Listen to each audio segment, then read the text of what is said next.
gang. The intellectual Mr. Sapiosexual.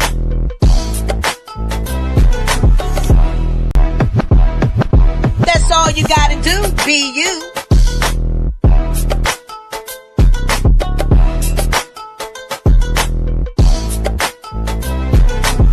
Montana Cobain pulling up in the truck.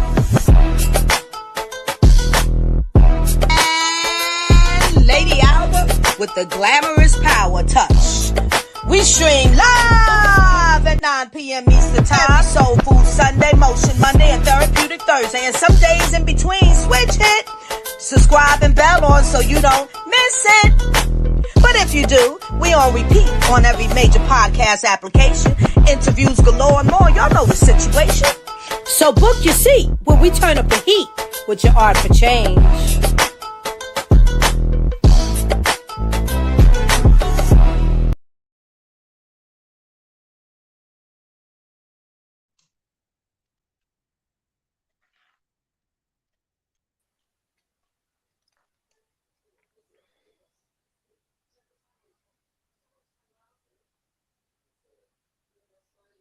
Yes, yes, y'all.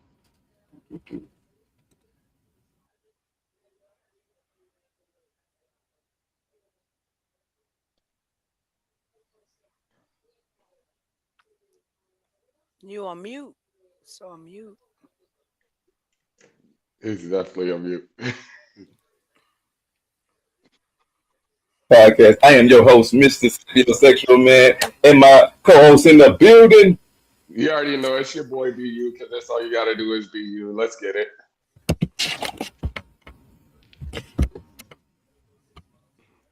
What's up, Lady Alva? We got Lady Alva with us too. Lady Alva's good and good and good as usual. I know that's Even right. when it's bad, gotta be good and good and good. I know that's right.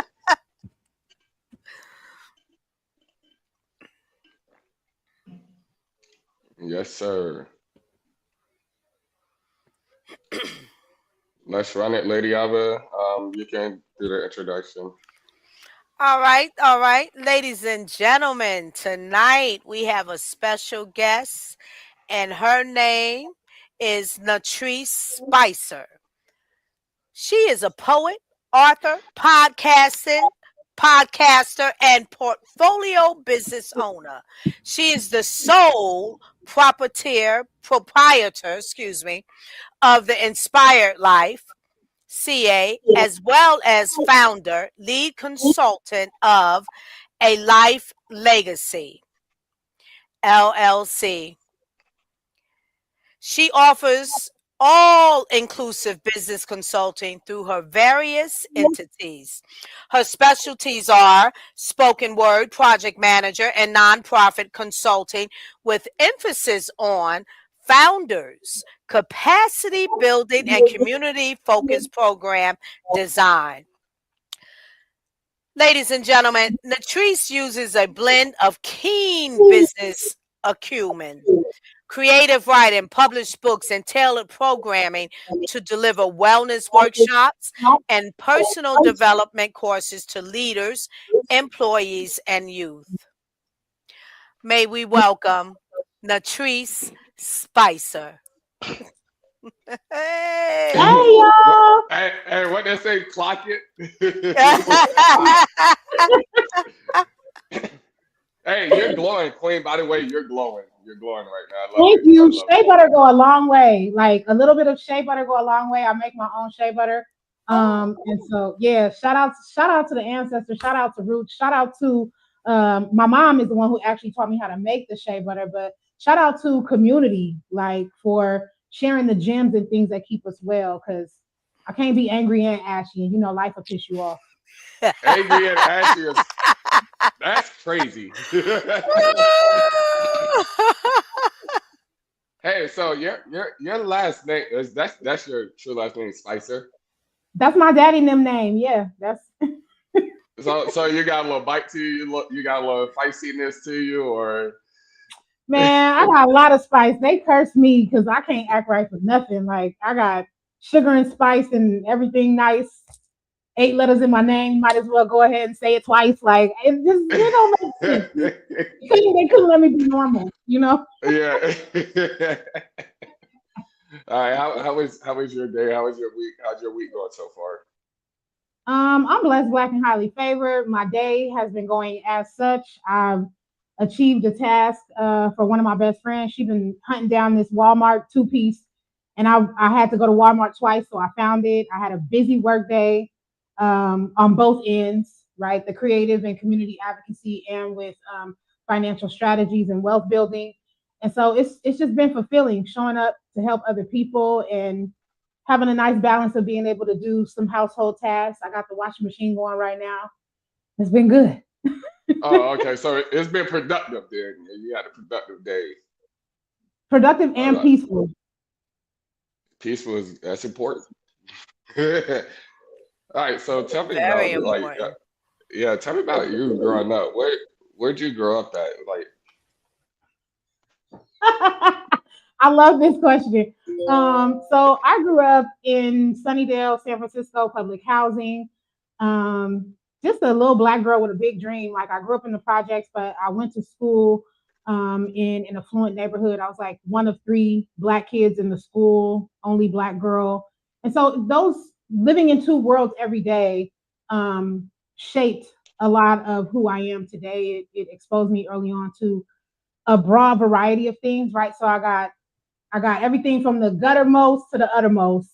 And I think that it was a beautiful time, a hard time, but also none of it would I take back. Right. So we all got ghetto hood stories, and we all got good childhood stories. I feel like that's something we've all experienced. Yeah. Yeah. So you said you was one of 3 black people at your school? Yeah. In primary school, I was one of 3 in the school and the only one in my class. I went to an all-girls school. Okay. The Hamlin School for Girls. Shout out to Hamlin. I'm still a Hamlin girl. And it was really a beautiful time. I mean, it shaped a lot of my views today, even down to like humanitarianism, which actually started with caring about the earth. And back when recycling first came out, I was literally like a reduce, reuse, recycle champion. Coming home from projects, Mom, we need to pick up the trash. And she's like, girl, people be having needles. If you don't get in this house. You know, like, but we have to help, you know, it was bad. So I can tell you're unapologetically black. And so for you to be one of 3, did you witness any kind of like fight back towards you? Like, or like racism or anything like that? No, actually, I didn't experience racism until I came into like high school and college years and then beyond. But what I can say that I didn't notice back then, because I didn't have a word for it and I didn't identify, you know, just being young, is what do they call it? It's like when they mystify you as a black person, like when you're the first black person in a space. And so you become like a character or a figure or a fixture instead of just a real person. So there was some of that, like every time I would get my hair done, like it had to be this whole thing, which in the beginning kind of sounds like fun, like, oh, I'm popping, they like my hair. But then when it's just like there's a dehumanization to it, right? So I did get that in school, but then out of school, I got a lot of judgment. Who do you think you are? Why do you talk like a white girl? Why do you act like that? So being in the center of these 2 worlds was good, and it was also troublesome. And I had to do a lot of unlearning as I started to learn about racism, sexism, dysfunctional behavior, trauma, right? There's good and bad on both sides. But yeah, as far as just like hate in school, nah, I had a lot of support. My teachers loved me. They would be like, the sky is not the limit. We want to see you. Like they would expose me to everything. I mean, staying after school, just pumping me with exposure and information because they knew like where I was going home to was such a different dynamic. That's a blessing. That's interesting. You know what I mean? Yeah. Unspoken heroes, if you will. Yeah. Purpose. Yep. All right. With that being said, what because you started off with poetry, right? what got you into poetry? So I always loved poetry. I always loved to write. When I first figured out how to write, like one of my goals, the reasons I became such an avid reader and writer is I wanted to write my own short stories. And I just naturally was like, I want to also write poems. And then I found out poems were a thing. And from there, it was just like, this is what I want to be. I want poetry. I need to do this for the rest of my life. I need to write and do poetry. Do you know what age, like what age were you? When you, 5. like when you wrote your first poem? 5. Wait. 5 years old. 5 years old when you wrote your first poem? Clock it. Yeah, I had a strict mama though. Like you coming in before street lights, you going to church on Sunday, you cleaning on Saturday. So like reading and writing became my pastime. So that and yes, I was as soon as you can walk in her house, you was gonna clean. So that's just, And black did you mama. play the slow jams while y'all cleaning, music loud. Slow jams, country. Like I knew like, oh my gosh, it was these famous sisters. I don't know why their name escapes me now, but we listened to them so much to where they became like one of my favorites. Like, yeah, but like country, Kenny G, like a mixture of things. R&B, yes, but a broad majority of things. Do you have a favorite artist? Today, do I have a favorite artist? Yeah, as of now, like right now. That's such a hard question. Okay, so I have several. I love music and I love a broad variety. So, Nova Soul, LMA, Tupac, Nipsey Hussle, T.I., Teddy Swims. There's this new brother who does country, and he got the song "Loyalty Cost Me More Than Love Ever Did." I can't remember his name, but he's a brother from down south, and he looked like he could Is he from Texas? He might be, but he got a nice cowboy hat. I don't know. I don't know. Anyway, there's so many. Fred Hammond. Man, shoot, Yolanda Adams. Like I freaking love music, y'all. We be here all night. We be here all night. Like I love music. If I wasn't doing music, if I wasn't doing poetry, I'd definitely be doing music. Yeah, that's an eclectic thing you got going on there with music. So you went from poetry to actually transitioning to be a consultant. What sparked that? Insecurity and obedience. If I'm just being honest, I was and still in some ways am insecure about the crafting, presentation, and impact of my poetry. Like I'm very critical of myself. And I always try to be obedient to God.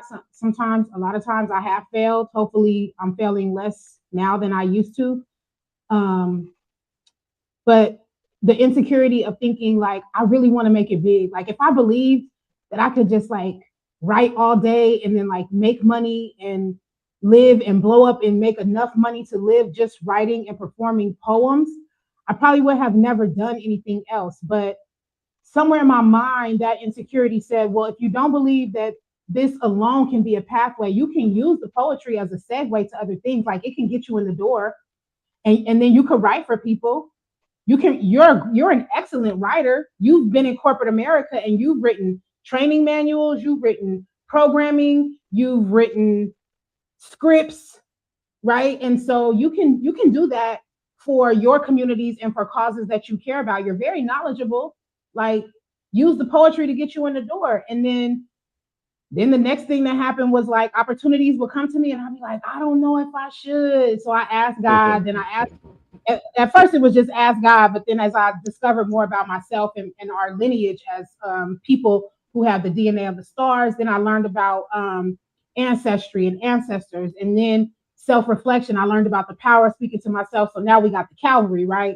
So I'm asking the Calvary, God, ancestors, and star, sun, everybody, should we do this opportunity? And they are like, yeah. So I'm like, all right, I don't really think I'm qualified, but let's do it.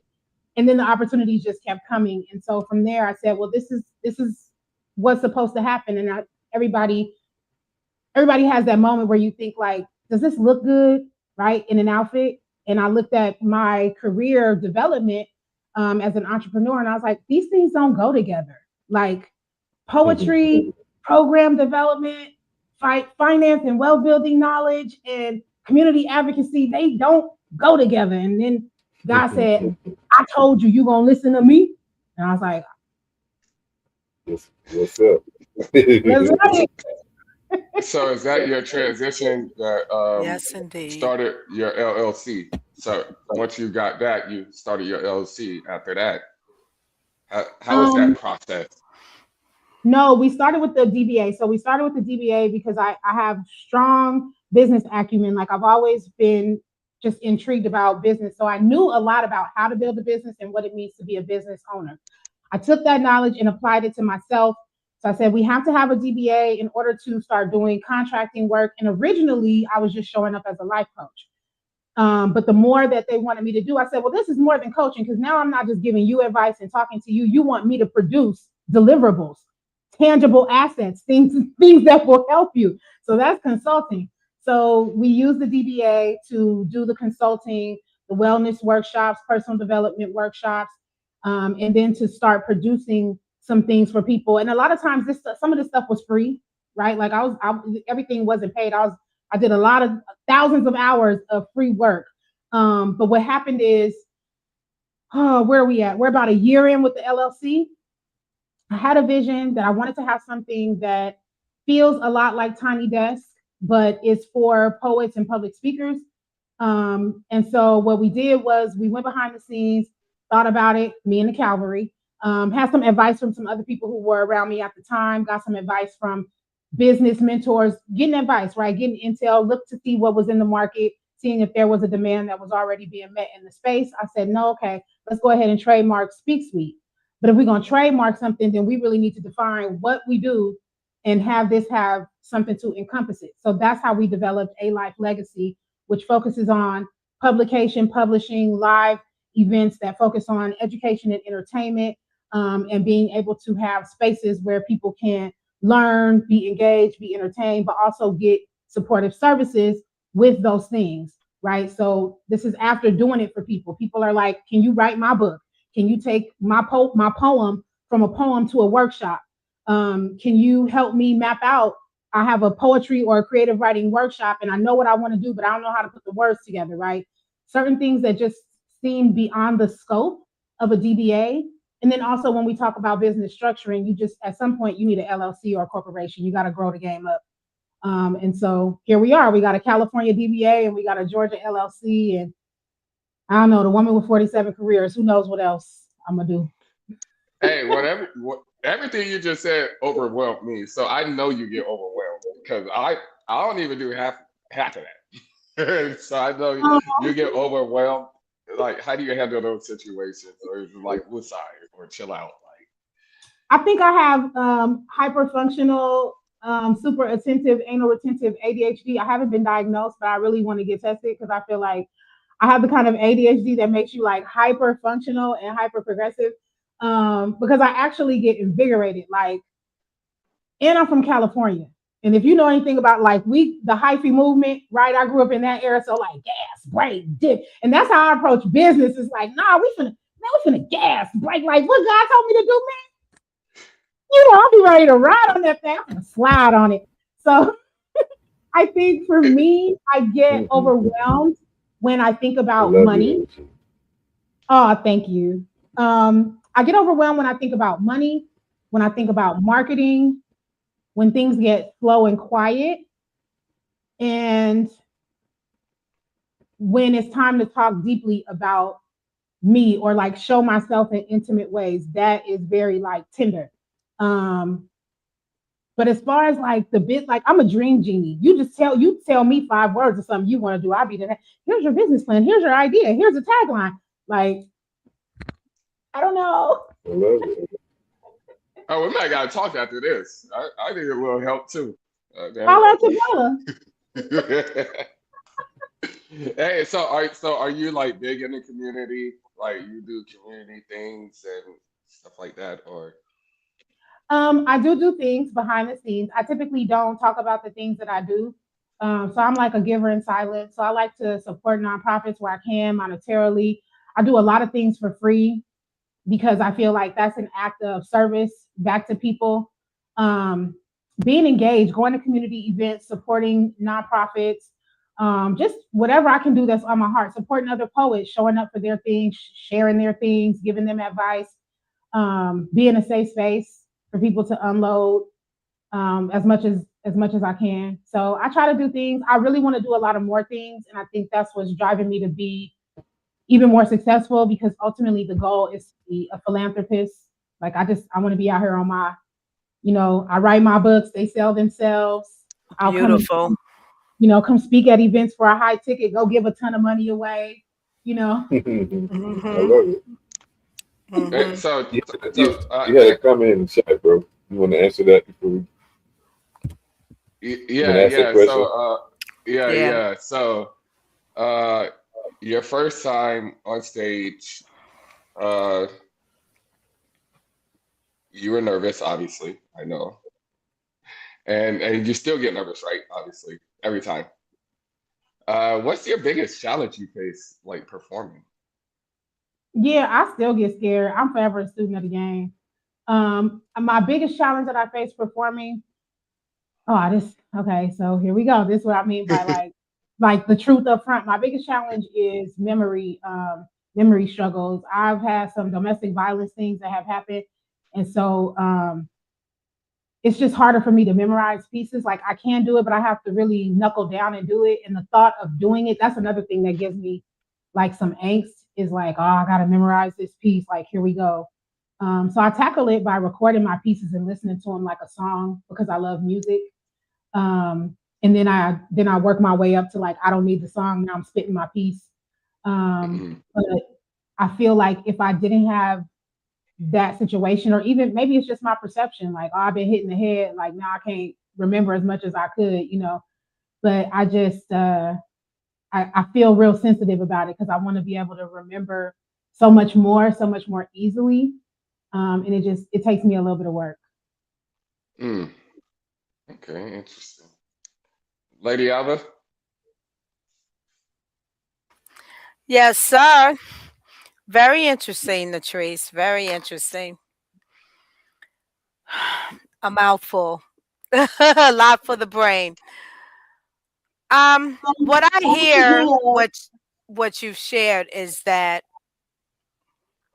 you're very authentic. You're very focused on as a giver. Um, and from whence you come from, that from elementary school experience, being the only number 3 black girl in the school, from that point and further, but you took that and you're using it all for good, which is all purpose. I don't hear you as a black woman having any complaints about that. I didn't hear you talk negative about that. I did not hear you speak inferiorism of white people or anything. I heard you accepting that experience and knowing what to do or figuring out or eventually however it went for you with that experience. Expound on that for me from what I hear. So I can be really positive about it now because things always seem more clear in hindsight. And then there is a question in the chat that I'm going to actually involve in this answer. A question somebody asked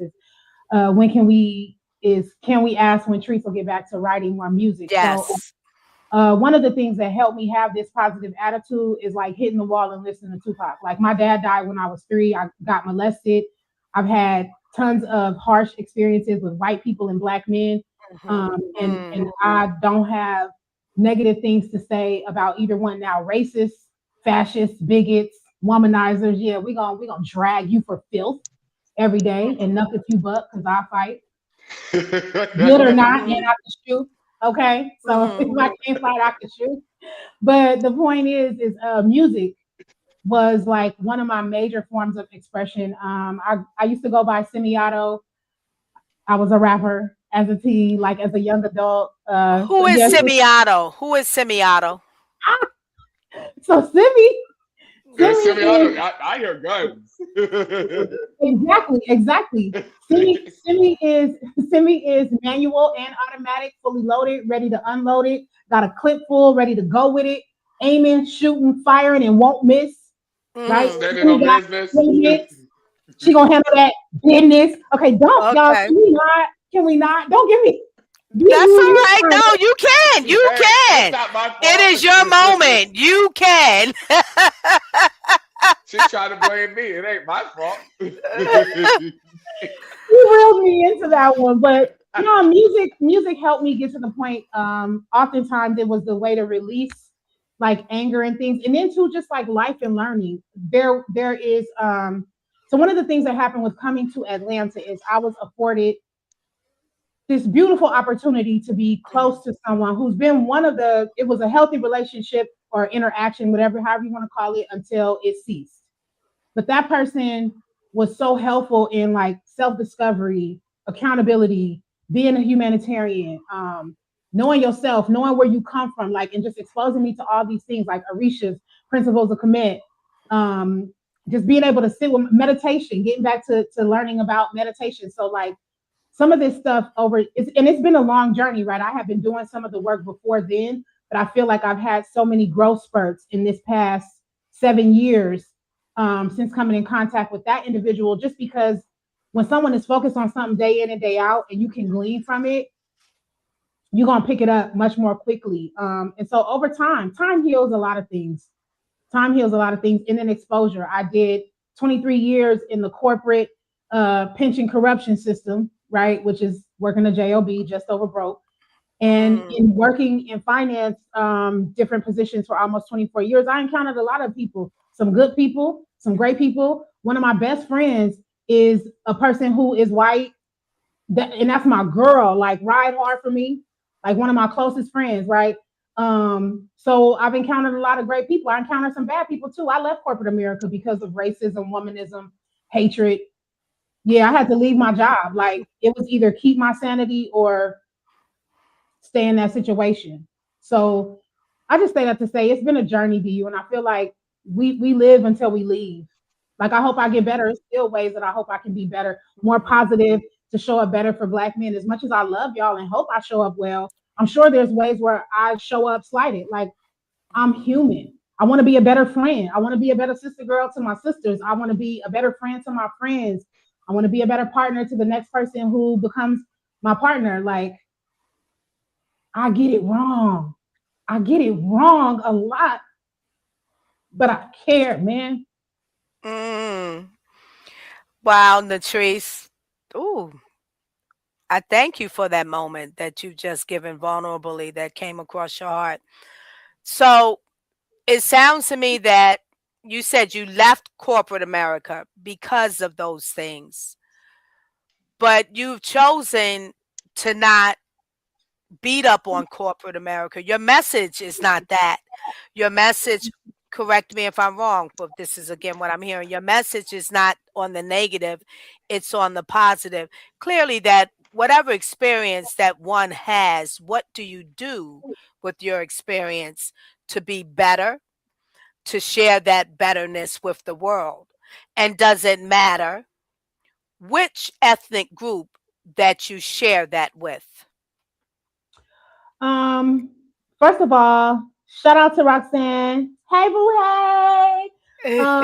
She said she loves that. It takes a lot to take your past and turn it into something you're passionate about. And that's really all I've done. Like, is I took the eggs, the butter, the milk, the flour, and just churned it, because you always have a choice. You can take lemons and make lemonade, or you can bite the skin and be sour. Like, but either way, you have a choice. And so, to answer your question, Lady Alva, I think the way that I'm able to do that, one, is because I do have moments where I become unhinged. If you ever catch an episode of the podcast that I am a co-creator and co-host of, Certifiably Savage, with Chaotic Kelly, who is my white homegirl, that girl love to be unhinged and talk about things that I'd be like, I don't want to talk about this on air. I want to be refined and intellectual. You trying to make me act a fool. And she gets me to do it every time. So we do have a conversation on there. We have a couple of episodes that we recorded about my views about corporate America, where we both were very vocal. I think ultimately, I take what I've learned from that experience and I utilize it to talk about things like equity building, capacity building for nonprofits, equity for Black people, equity for Black people. You can't get to equality. Everybody love to say, yeah, but if you have equality, then you don't need equity. Well, we ain't got no damn equality. So give us equity. We need all the coins because it's harder for us to get one coin, right? And so talking about that, being a staunch advocate for that, financial literacy, teaching Black people that the conversations about money, relationships, and culture are things that we have to talk about. Black people we don't like to, you mention those and we get so stiff. And then the other thing is just really empowering people to be, to maximize their gifts, to be the best version of themselves. I think we don't have to talk so much about how much we hate our jobs in corporate America if we talk more about the beauty of what it would look like to love who we are, the life we live, and what that looks like for us at a high level from a personal perspective, not from what the world puts on us, but from what we think. Like when you ask people, what does success look like to you? A lot of times the answer is something somebody else gave them or that we've learned. So just like unlearning that, you know what I mean? I don't make a ton of money, but I make enough money. I get to be me every day and do what I love and get paid, and people pay me to show up and be multifaceted. So if we're having an intellectual moment and I'm articulating a creative moment, a little bit of a hood moment, like I've done Zooms where everybody showed up in bonnets and I'll grab my bonnet and be like, here, so y'all don't feel bad, and put mine on too. Like I'm fully dressed, but it's more important that you are present than it is that you have a presentation. So God damn, hold on. Say that one more time. It's more important that you are present than it is that you have a presentation. Yes, indeed. Right? I learned that. I learned that from corporate America, having to unlearn that I have to show up always polished, that I have to show up to everything like an interview, to a poetry function, a workshop, a wellness event, an interview. And so if people have been tracking my progress or my journey, they know the Triece who's doing this interview today is not the Triece who started out doing. She was just like, yes, and sure, and honest, but still unlearning the prison of presentation and the power of being present, and how even in my imperfection, there's a line I say in a poem, and how I'm even perfect in my imperfection, right? Which is what I'm actually telling someone else, telling you all in that particular poem, that we are perfectly imperfect, right? So it's time and learning. Would you say that the power in being present is connected to us understanding our culture? I would say it's multi-layered.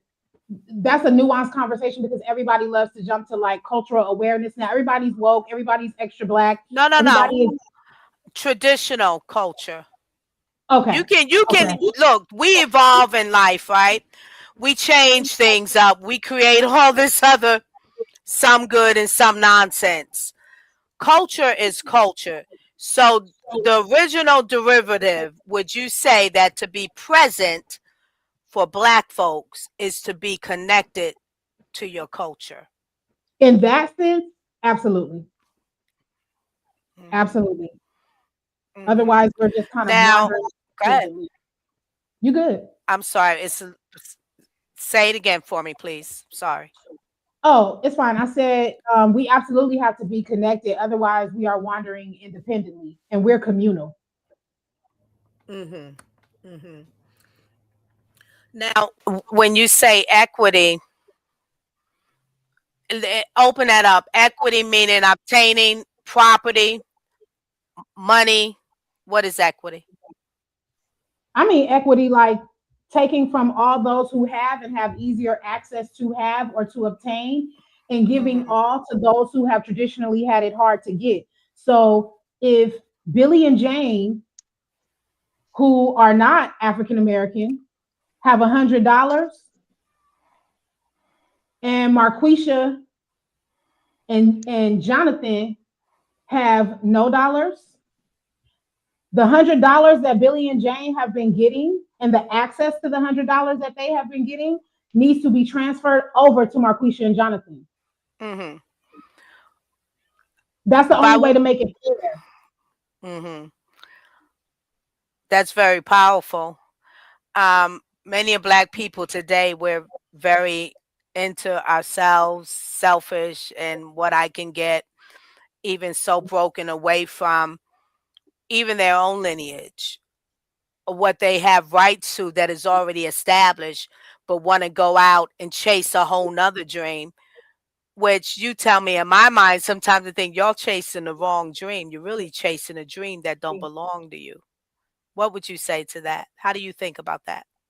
I think that's layered and nuanced, because I do think that as individuals, we each have our own experience. And so what may seem like a phony dream or a fake dream to me might really be something that actually adds value back to the culture, even if it's unbeknownst to the doer, right? You don't have to know what you're doing in order for it to still come to fruition in a way that positively impacts other people.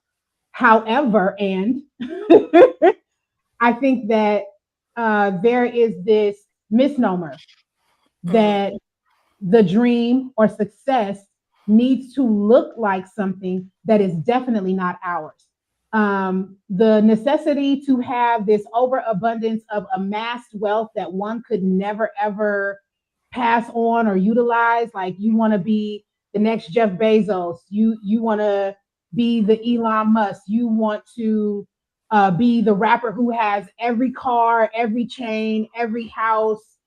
You know, I think that that is the perversion of what it means to have a dream or to be successful, because culturally, once again, we are a communal people. We are designed to have enough to live, not too much that it takes away from the earth, and the abundance that overpours back onto everyone else. So everything is tied into everything, from the animals to the earth to the people. It all should be tied in. And wherever there's too much of something, then it becomes a perversion. You can't convince me that 10 Lambos is not a perversion of what should be a pure dream. Right. Especially when you ain't got no nonprofit that's helping any community. So let's look at that perversion this way too, and you tell me what you think. So not too much, as you said, to take away from another, but sometimes you're taking away from another when you just have too much, and they can see that you have too much, and they have no idea how to get that much that you have. Yeah, I agree. That's what's happening in our country today. Therein lies the problem. Why is there not a cap on how rich you can be? Why is it that there's a 1% mass of wealth concentrated into this small group of people, and yet you have millions of people, probably trillions at this point, who struggle every day to live on some version of the spectrum, whether it's from being dirt poor and having nothing to working and having a job, but being just over broke because the cost of living is so high. I mean, I saw gas at 7 something when I was just in California 2 weeks ago. It's obnoxious to me that I have to pay up to $3.79 for gas in Atlanta. And I'm like, I can't get gas at either home. Let me just learn how to walk. Because it's costly. Like what, So I think that too much of anything in one place is definitely a perversion.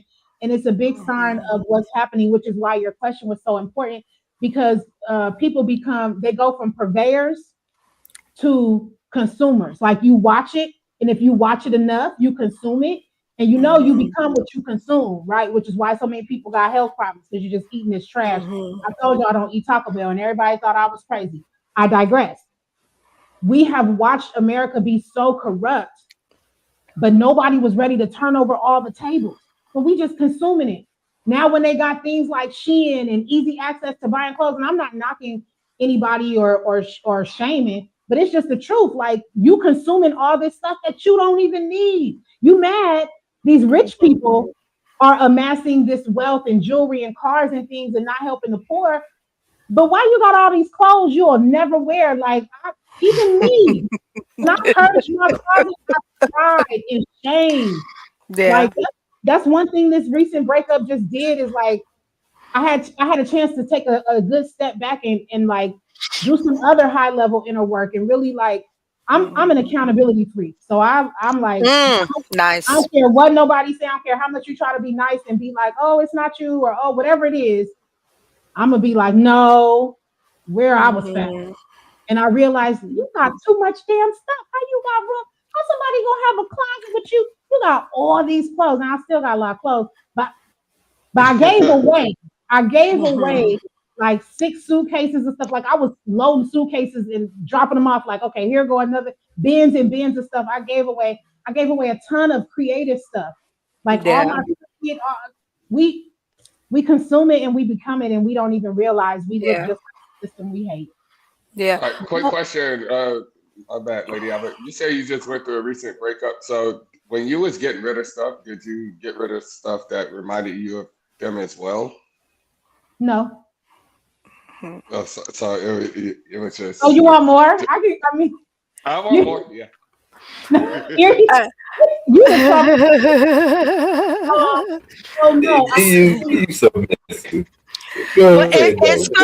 good to do that, Triece, and some of us do it. I actually have my oldest daughter. She has a lot of clothing. She slayed every time but she does give it away. I get a bag occasionally too. That's funny. Be like, thank you. You know, and I don't mind it. Save on my shopping expenses. Thank you. That's her way of helping me out. So I mentioned that just to say that for the people that are listening to us, that is the way. That is a help for another. Whether it be a mother, your mother, one of your family members, anybody, or a stranger, to help them out with your abundance that you just have sitting there that you're not even going to wear anymore. And again, shout out to my daughter because she's only going to wear something like one outfit once out of the month. She's not repeating it. Okay, so I know that's right. Yeah, so following with that, because the perversion is really what I'm really want to open up. I don't think people understand, Triece, how that perverts the mind to such high dynamics. Can you tell us how? Do you have some examples? I do. So I'm going to answer. So there's that question, the one you asked before, and then BU, and I'm going to answer them kind of in that order. Well, you got it. They all kind of go together. So firstly, one of the parts of the perversion that we don't realize, even in having an abundance, is that we cause damage and danger to the earth. Buying all of these things, no matter how much you pass them down to people, eventually those people get rid of those things. Eventually, everything that you get rid of goes to a landfill in a third world country. This is why in Africa, you can walk down the street in certain countries and they literally miles and miles of clothes that look used. Because when you take your clothes to the bin that says Goodwill or that says donate your clothes, you think that it's going to another house and someone's picking it up.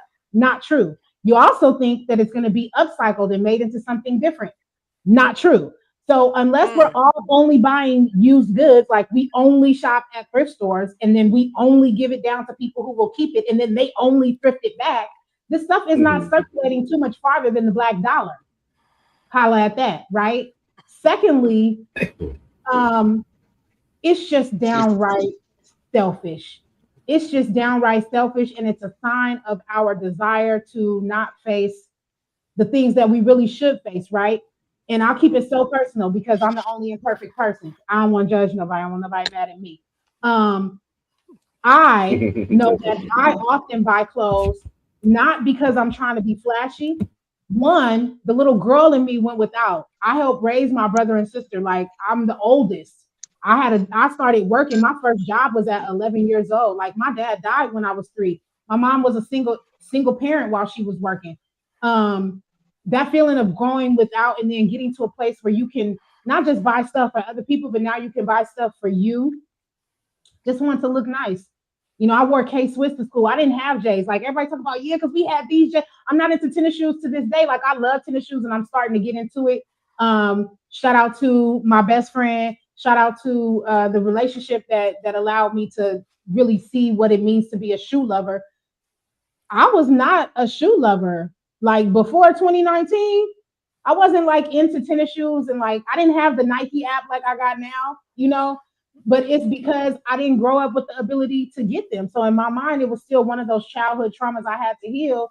And now I'll be like, oh, let me go and see what Nike got. Let me look, like, what's the drop, So, but I think that what happens with that perversion is that it carries on into other things, like perversion of the use of AI, perversion of what could be healthy ideologies about the interactions and relationships between Black men and women, perversion of our love for music and wanting to idolize or emulate what's really not even real, y'all. Y'all know that. Perversion of the ability to digest and having a sense of greed. So now we can just eat what we want, because I could buy what I want, I consume what I want, I look at what I want, I can eat what I want, I can sleep with who I want, I can say what I want. This aggressive, self-destructive, selfish, careless, nasty behavior of not being sensitive. Not being sensitive to what is really our best self, not being sensitive to hard conversations, being okay, and like being okay to the point where like not only are you okay in private, but you're okay that way in public, and you're okay with other people being that way. So now you don't even check your homeboy. You okay? You okay? Y'all both okay with being with being in tune with the latest trends and all the things, but not holding him accountable for how he eat, or being mediocre, or having a negative outlook that he like. We don't want to get rid of the things that we really should be getting rid of, because that's uncomfortable, and it's uncomfortable because we can consume so much other stuff. So yeah, I'm not going to be buying no clothes. I'm trying to be like as strict as I can about that. I said the only way, if there's a skirt that needs a shirt and I don't have a matching shirt, I have to give away 2 shirts. So like I'm being real stringent with myself now, because I really felt bad when I had that moment. Like, of course, there's other things, because as BU so kindly want to be in my business, I'm also looking around at all the things that remind me of that relationship. Like everything I have now was. Let me jump in here before Triece, before you move on to that, just to cap off perversion. Because I like how you said, and being to cause you to be insensitive to yourself and to others, to where you measure yourself as something more than another. You are so insensitive to your own family, could be, to your friends, to your community, because they lack something that you no longer have, or you have gained more. And it is totally against our culture. Yes, it is. And to that, I'll say, so is not being accountable. Because it's a balance. So I want to call both sides of the coin, because people who know me in real life, they're gonna be like, yeah, but she feel a way about that part. Because I believe leave no person behind, but place them in the seat they want to have. So like yeah, you don't have any drive in life. You don't. There's all kinds of things we can get over, right?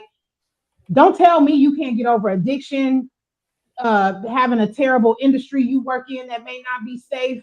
Don't tell me there's no way to get over something, because even if it's like being unhoused, and it's like, well, people let me stay with them, but then they always kick me out. Well, why doesn't it work? What are you not contributing to the ecosystem? Right? Let's be accountable, man. Like, I don't want to see nobody left behind, and I have a very kind heart, but I also believe that sometimes people take that to mean that you shouldn't hold people accountable. No, I'm gonna see you for who you are, accept you and meet you where you at, but I'm gonna place you accordingly. So if I see that I'm in a position to help you and teach you about business, and I'm giving you the game, I'm telling you the tools, I'm doing things for free, and you constantly want to do it your way, I have to let you cry your own tears. If I see that I want to elevate, or that I'm able to elevate, and let's say in your mind you feel you really cannot. Well, first of all, I'm gonna tell you that you're lying. You're living in your lie identity, but I'm gonna let you live your lie in peace.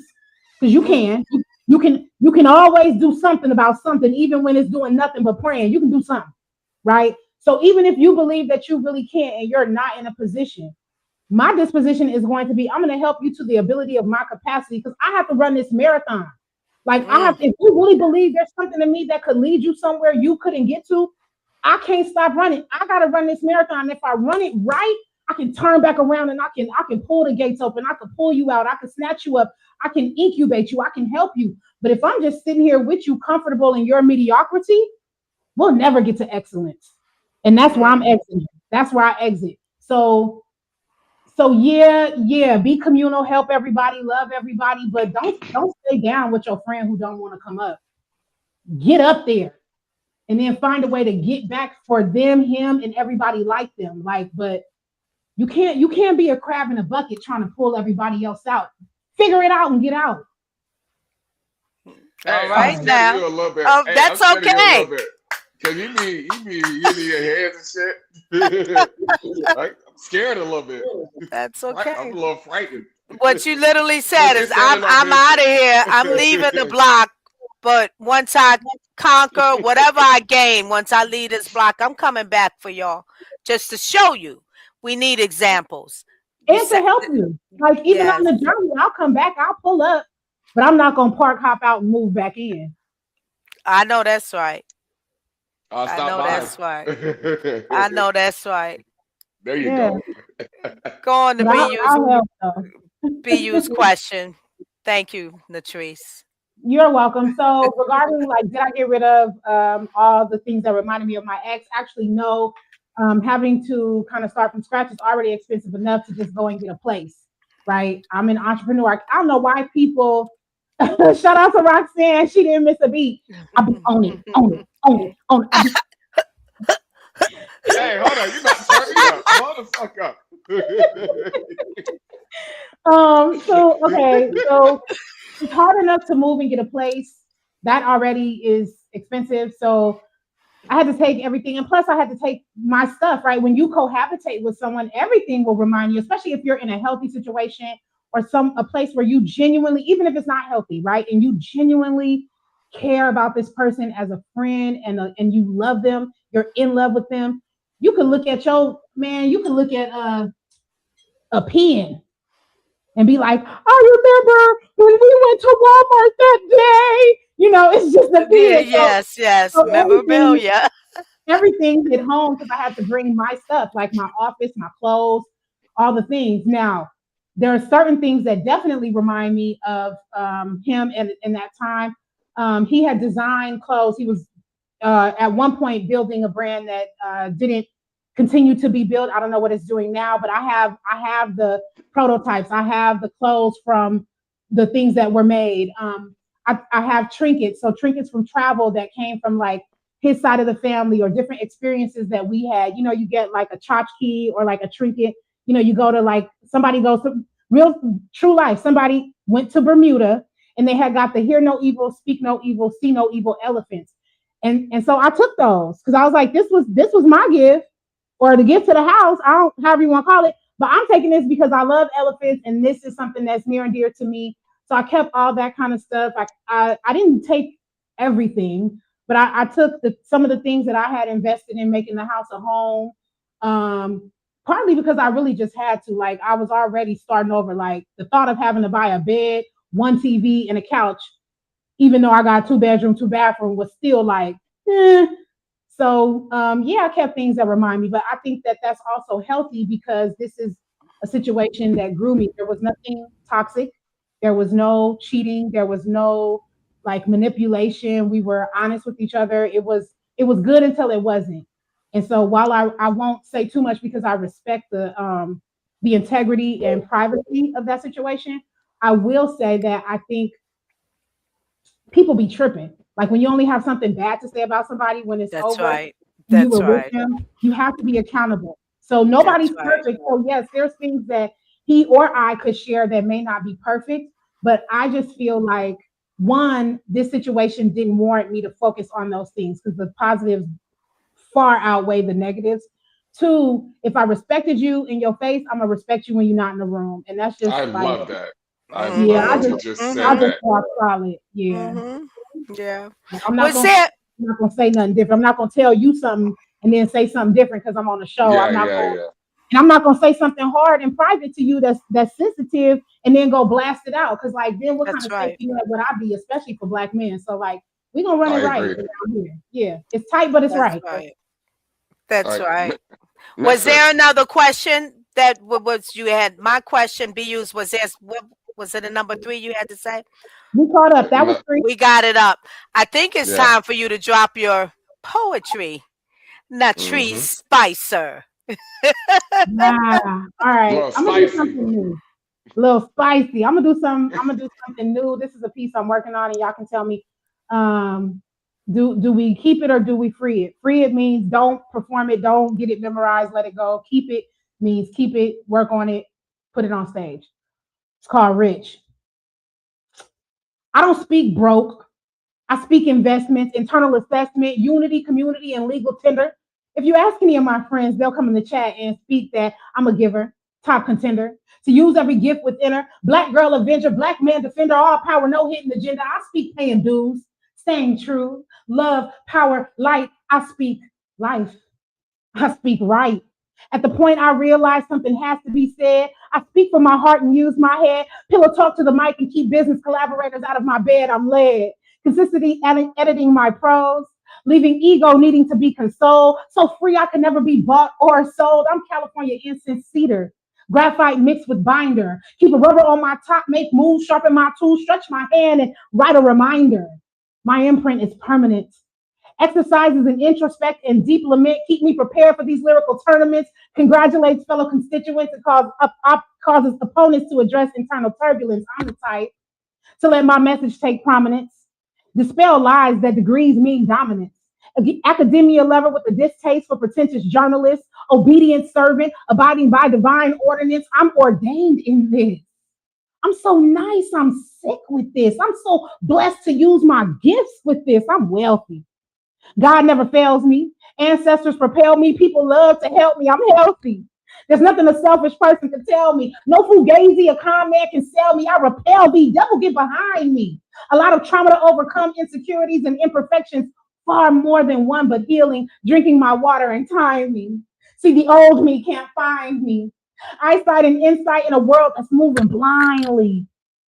What if you took the sum of your true power and applied it? What if you paired your potential with its appropriate pay grade and aligned it? What if you removed distractions and moved in alignment? God's plan is exactly what mine is. I believe we're all magical in our own way, but some of y'all simply don't want to do the work. Or perhaps you allow the trouble and setbacks to get you sidetracked by the vices you use to handle the hurt. Stick beside me and I'm going to show you how to cope. Too many of y'all are stuck in your mind and sick in the heart. People get mad at me for the truth. But this is the crazy part. I'm speaking from experience. The system is designed to see us fail. In order to overcome, we have to be diligent about improving ourselves. I believe in getting money. Money is not the answer, but it is a powerful tool. Equally important is physical, emotional, mental, and internal health. Everybody want to get the bag. Not enough want to obtain wealth. Make me sick how y'all don't want to be well. And well, I'm on a motivation mission to see the undelivered give themselves forgiveness. No matter what you have done or been through in life, you can get your head, heart, and money right. I'm a living witness. Prayer changes things because every hallelujah my mother ever hollered is what made me me. And all of these things make me rich in my skin, and I'm forever wealthy. Triece. Snap. Woo!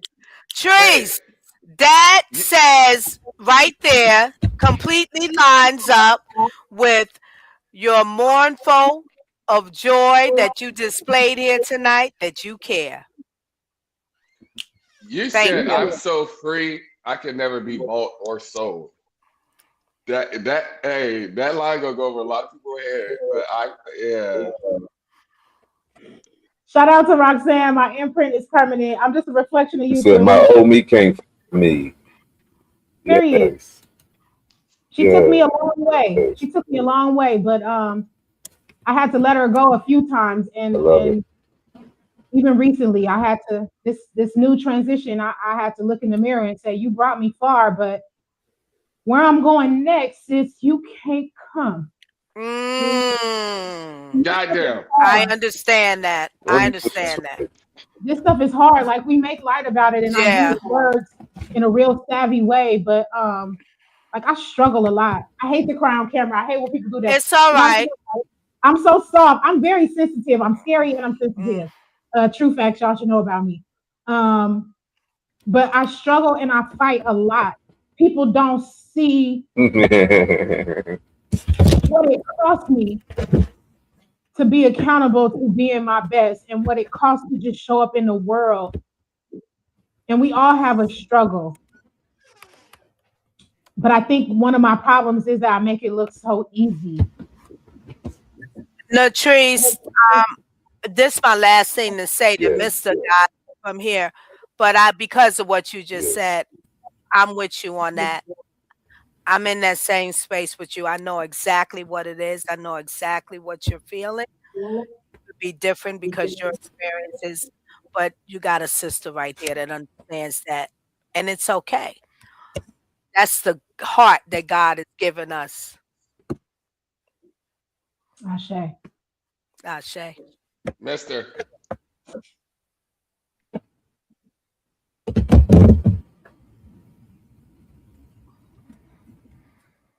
I'm so free. I could never be motor. So I you know what I'm saying? This is why I like having a life over there. Everything is raw and authentic on this channel. Yeah, I'm sad I cried. I'm supposed to be a thug. Hey, I wiped the little tear. Don't be, man. They say tears just do nothing but clean the soul. I love to cry. I believe that fill your cup, but I believe in emptying your cup out too, because otherwise you get gunk at the bottom. So I love a great cry, but just not on camera. Like, in person, I'll cry around people in a heartbeat. Ugly face and all. But welcome to Art for Change, baby. Hey, I didn't cry. Lady Alva be crying and be you. Yeah. We ain't getting Mister to cry yet, though. I didn't cry live. Like, I don't even care. What you gonna say? Yeah, y'all done got me. Y'all done got me a few times today.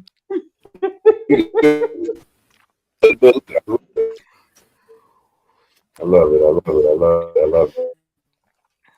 Speaking on wellness, speaking on bettering ourselves, can you discuss the or personal development course that you conducted? I think I caught what you said. Can I talk about a wellness course or workshop that I conducted? Man, there's been so many out. So I'll say two of the most impactful have been, real quick. One was with women who were I was going into the jail, but mostly the workshops would happen with women who had just gotten released, who were trying to go through programming to get reconnected with their family. And we did a workshop that's centered on the Becoming a Better Me Worth book. And one of the most impactful takeaways was them recognizing some things that I was talking about, which is that it's important to live in your current truth and to release the things that are no longer true for you. You don't have to live in your lie identity. You can upgrade into stepping in the truth of your new identity.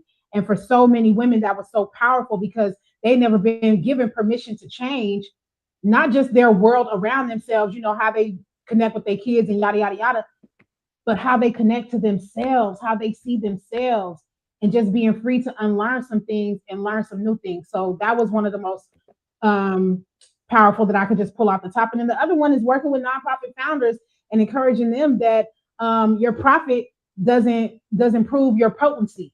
Like, you may be boots on the ground still funding your organization, but that ain't got nothing to do with how potent you are in the community. You know what I'm saying? Like, we ain't gonna take it all the way to the hood, but don't let it get stepped on. Don't let it get stepped on just because it could sell quicker. Keep it raw and uncut. Y'all catch what I'm throwing down. Go straight to the source. Yeah, don't let it get stepped on and contaminated. Keep that thing. Okay. So yeah, just talking to them about the power of I love storytelling. it. I love it. I love it. Since you already given them.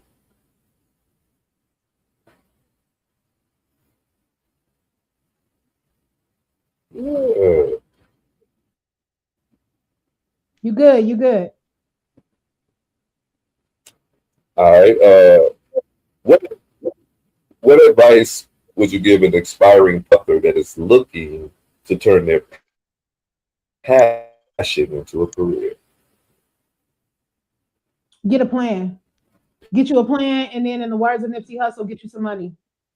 Like save up, take extra jobs, work gigs. So like what I mean by get a plan is like, here's where I want to go with this, and then just start doing it. Like do it for free, be an understudy of people, have a mentor. Like that's a part of the plan. Is you don't let analysis paralysis hold you back. Like just get out there and get active. You know what I'm saying? Like everybody don't start off with a brick. Some people start off with a few solids. Some people start off with a crumb sack. Mm. Yeah, Yes. sorry, she's lived a little. Everybody doesn't start off with a degree. Some people start off with one book, one class. For those who don't know what a crumb sack is, okay, I can oscillate. So just get it started and then get you some money. The first thing, like Nikki said, I tell anybody, if you want to change your situation, get you some money, because that's going to take the pressure off of you worrying about how to build something while you're trying to bootstrap it, while you're trying to find the money. So at least like don't just leave your job. Have an exit strategy. Like you need to plan leaving your job. And even though I left mine unwillingly, I didn't leave it in a format where I had never just thought about what to do or hadn't been building. I had already been building, thinking I'm gonna still have the job before I left. And now 6 years full time, I live to tell. Like, so I got a question for you. How do you stay like, do you like stay updated with trends? Like, do you scroll and try and like keep up with trends, or you just Yes do your and own no. thing? Yes and no. Yes, I keep up to the extent of what's relevant for what I'm doing, but I stay on my square. I work smarter, not harder. Shout out to my book. This is a business owner's handbook. Y'all can grab this book.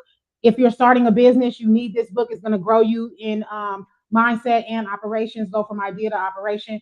And a part of going from idea to operation and looking at sustainability is being able to pivot. So I keep one foot in, one foot out. Like I dip and dive. It's the same thing as working with community. You have to be in tune with the people, but you can't be hanging with the people, right? It's just like a preacher. If your preacher was out doing the things you were doing, would you still trust them if they didn't have the diligence, discernment, and discipline to dare to be different? So I do dare to be different. I keep up to the extent that it can be helpful to community messaging and business sustainability. Now, all that other stuff, you can miss me. I don't follow too many like rappers. Like if I follow a rapper, it's probably like an indie rapper, like somebody local or something. I might think I follow Ti, but I like Dro, but I'm not following too many of them, right? I follow Dro. He does a lot of stuff in the community. Ti is a Libra who's also highly intellectual. I'm a Libra. Shout out to us, gang, gang. You know, Oh like no. I'm not tracking all of that stuff. Like I don't care. I don't care, man. They out here hanging us. We dying. We behind. We lacking. Like they using your money and going and investing it in life insurance companies. And you want to tell me that it's dumb to have life insurance when everybody gotta die. I don't care about trends. I care about knowledge, information, power, application. Like, Can I jump in and draw from that? That's a good question, BU. You said you can't don't hang with the people. Correct me if I'm wrong in what I perceived from that. A woman like me in the community, I hang with the people.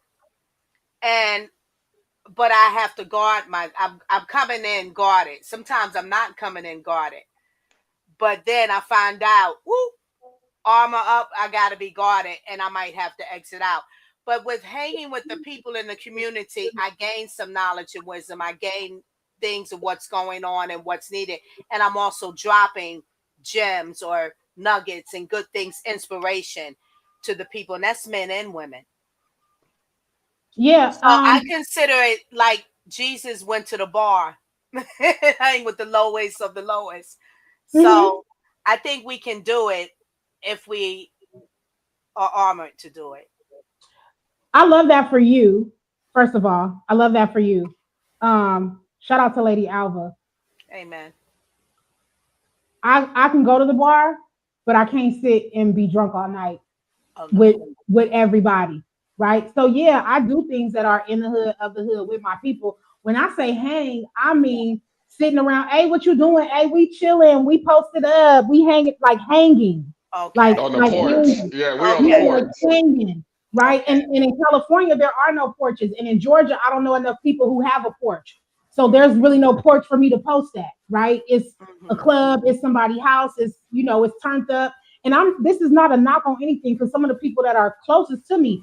Like, and I've been in a lot of kickbacks. I used to host a kickback and stuff like that. But most of my like hanging out is reserved for the people closest to me, my best friends, family, my partner. I'm a partner type girl. Like I'm a wife with or without a husband. Like Bay 420 friendly. He want to host a gathering, a kickback. I'm cooking. I'm gonna go to the what you need, Bay. You want some good? Go find some good flowers. Like I'm a team player. Like I don't mind, and I love those opportunities. But like just random hanging out, like it's only 24 hours in the day. I gotta work. I gotta study. I gotta practice the poem, build 3-4 companies, help 5, 6, 7, 11 people, work out, try to eat.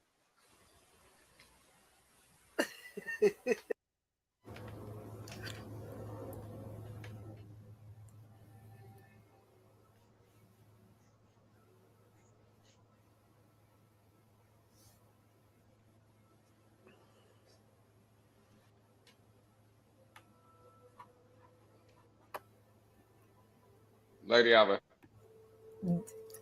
I can't hear her. Can you hear her? Mm-mm. Yeah. Okay. She can hear us, I guess, because she paused. Since Mr.'s gone. There's a whole mouthful that we didn't hear, Latrice. That's that black connection right there. Uh-huh. Hey, we here. We here. Uh-huh. Hey, you know what's crazy? I don't know what she said, but I know what she said. Exactly, because we already connected right here. We in the zone together. Well, what's Mr. saying in the background? Let's see. He has to take off mute. I'll close it out, but we need her off mute. Mm-hmm. I don't see she's on mute. Yeah, I don't see it either. Yeah. Yeah. Let me. All right, close it out then, lady. Do you want me to go ahead and close it out? Come out? Phoenix. Yeah, close it out. Phoenix just wrote their Wi-Fi isn't that Yeah, connection messing up. She says messing up. Mm-hmm. All right, close it out, Lady Alva. All right. And come back. No. I'm saying close the show out. Oh, close the show out. So we can end it. Yeah. So we always like to do some fun facts, but we are having technical difficulties and we can't hear our guest for her to answer these fun facts. But we like to say thank you very much to Triece Spicer, such a dynamic woman. You carry a lot, and that is ancestral. That's what that ancestral thing does. You carrying all what they've done. And it's very important for the people to know that and understand that. So you keep pressing forward and delivering what you're delivering. And let's do a porch thing together, because I have a porch thing that I started. Tell us how to find. Well, you can't tell us how to find. No, she can't. Unmute yourself. Unmute yourself right now. Now we can hear her. Can you hear me? There we go. Yes. We got you. So there you go. So tell us tell the people, tell us where to find you, how to follow you, I want to know where you located. So I'm bi-coastal, kind of, sort of, California, Atlanta, but mostly it's going to start being Atlanta. I really don't have a place in my name in California, so I have to just move out of saying bi-coastal because no. So you can find me. I'm often in Cali. Mostly you can just find me digitally on any platform. If you search Triece Spicer, if you search podcast platforms, Facebook, Instagram, TikTok, you can find me on any of those. I'm also somewhat Googleable. Like if you're looking to find me in like previous anthologies, articles, places where my work has been studied, College of New Mexico, and I think one other place have studied my work, and there are articles online. So you can Google me and find out more. You're going to have to kind of go back pages because I post a lot of content. But coming up, you can find me at Lady Alva's porch engagement that she's going to be doing. And then if you follow my socials, you'll be able to find me at a space or performance or engagement near you. Join the journey. And of course, as always, as I love to say, I will see you at the top. Hey, I got a question. Yeah. Can I be on your podcast? Oh, actually, yes. We are scouting for, you can be on as a guest to talk about one thing that we do need. Yes. We want men to come on who are single for our dating series. We're doing this dating series, and you get to find out all this juicy stuff about some research I had to do that I'm not for the streets. I'm like, husband, find me. Let me keep working on me, because find me, because I thought it was with my ex-fiance, and now I'm back. I don't like it here. I don't like it. You're outside? No. No. No. I'm available, but I'm not outside. I'm not for the streets. I don't like it.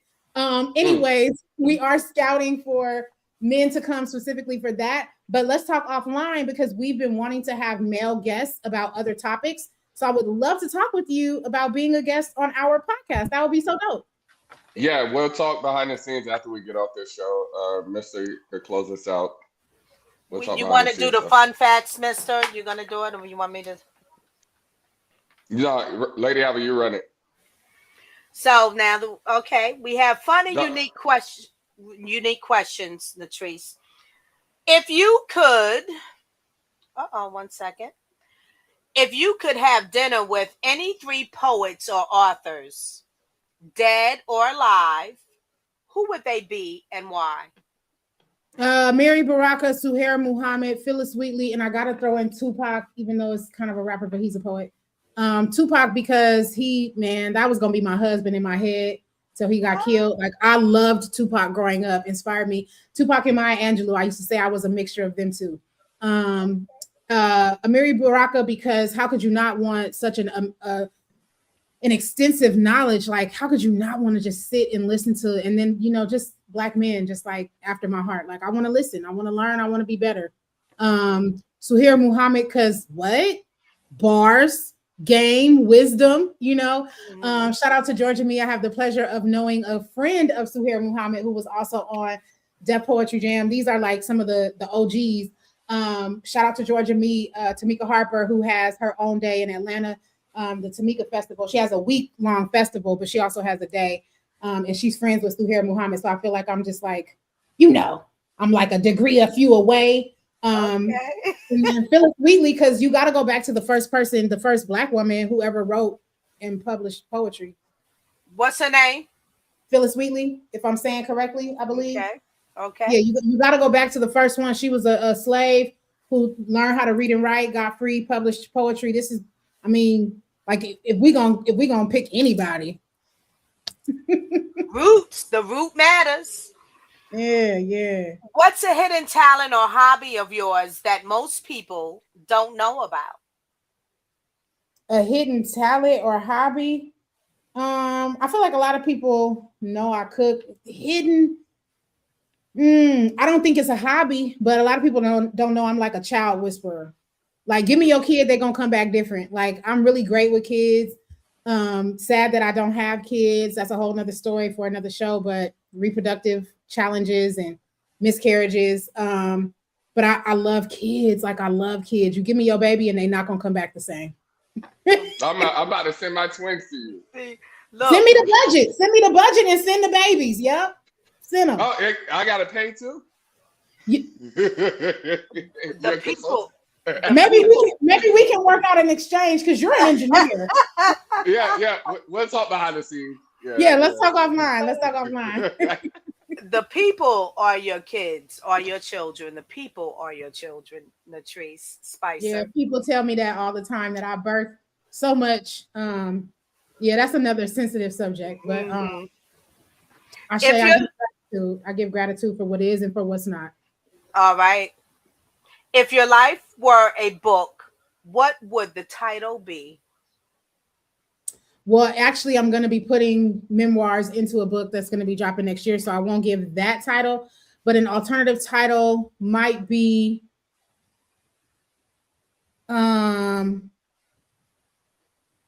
Just One More Sip. Just one more sip? Sip. Yeah, sip. SIP. What we sipping? Well, that's don't answer it. That's in the book. And that's exactly why it would be called that. Just One More Sip. What's the sip? What's your go-to comfort? Not what they say. What's the tea? What's wait, where was I? Yeah, what's your go-to comfort food when you need a creative boost? What's your go-to comfort food when you need a creative boost? Strangely enough, as much as I'm a foodie and love food, although I've drastically changed that relationship, I feel like I finally broke up with food as being my partner. My go-to when I need a creative boost is actually like my ambiance. I like to have on something cute, whatever mood I'm in, which when I'm in the house is usually like either sporty, tomboy sexy, or like sexy lounge sexy, and then perfume and like incense and candles. I like to have that kind of ambiance. The house got to be clean, which I keep a clean house no matter what. I clean baseboards. But what I will eat while I'm writing the poems is I love a charcuterie board. Chips is like one of my favoriteest things in the world. You want to get on my good side, give me some good chips. And then what I recently discovered here down south in the past 2 years was boiled peanuts. Y'all, you gotta get a spicy. They gotta be the spicy ones. So spicy. You gotta go to Alabama because they got collard green ones. They got dill pickle one. Y'all ain't seen that. Period. Clock that tea. You gotta boil your own we've been peanuts. clocking shit all day. Goddamn. That's what I'm gonna say. You gotta boil your own peanuts. I recently did that for this last batch, and they were so good. I made collard green peanuts, collard green boiled peanuts. There you go. I ain't gonna lie. I ain't never heard no shit like that. That's shit different. I ain't gonna lie. George Washington invented it. I ain't knocking it. But think that CBU. Think about like the collard green juice. So here's a suggestion: make some pot of collard greens. Take the juice, the stock from it, and put some bowl of peanuts in it. There you go. Yep.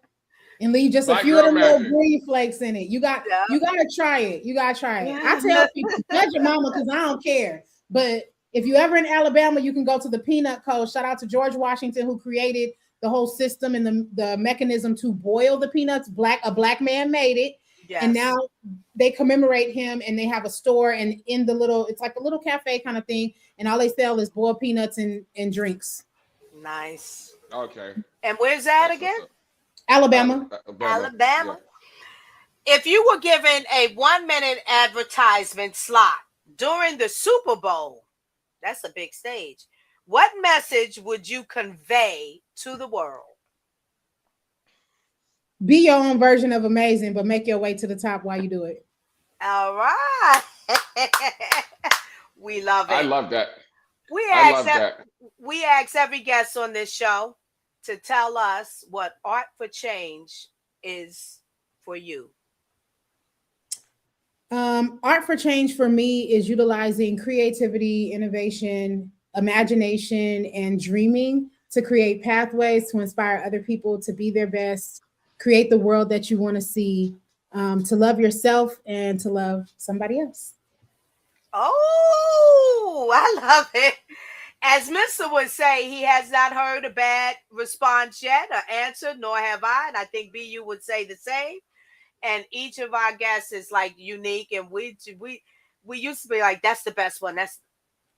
I don't know anymore. They all good. No, every one we have is the best one. The There next you one. go. There you So go. you got the best one Until, for now. So right. now you Until got the the next.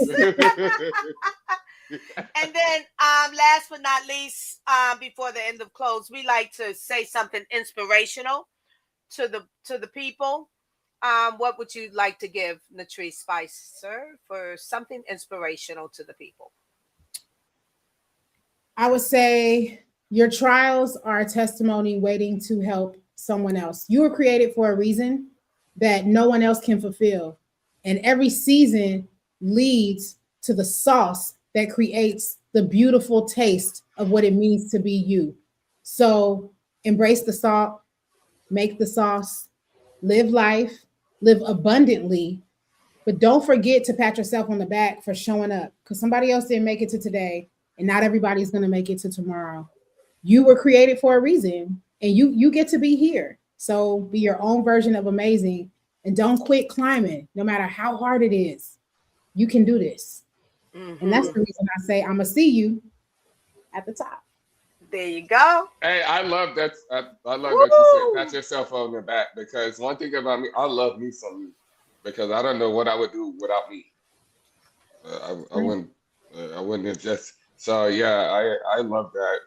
You got something closing, Lady Alva? Yes. I'm gonna piggyback off our guests here. You know, salt can be salty. Salt can give a little bitterness. Salt can sting if it hits an open wound. Salt is very potent. But God says there are people who are the salt of the world.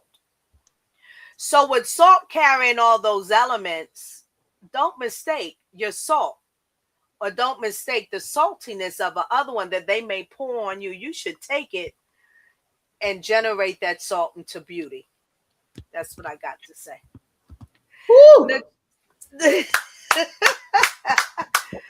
I'll Triece. clap too. I'll clap to that too. And clap that tea, period. All right.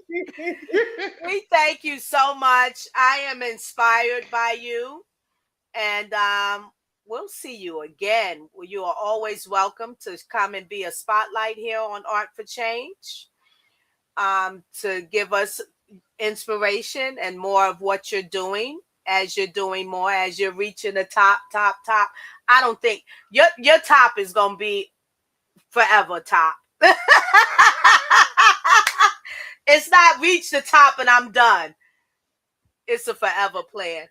It's forever. It's forever. And so I look forward to more interactions. We'll connect offline. And let's get this porch session going. I'm ready to get on the porch. Well, I've been waiting. All right, absolutely. That's encouragement for me, and that's what I need. Be you. All right, so yeah, we're gonna end it. We thank everybody for viewing us, watching us. You're dope, Spicy. I'm gonna call you Spicy. That's we'll talk that. Say, hey, yeah, I'm gonna call you Spicy. You dope. Hey, you got a little attitude to you too. I ain't gonna lie. Yeah, I'm diverse. That's the best way to be. Actually, to be honest, like that's the best way to be. But yeah, we appreciate everybody. We're gonna close out here, and remember, Art for Change. Show love. Show love. Let's get it. There you go. Peace and love. Peace and love.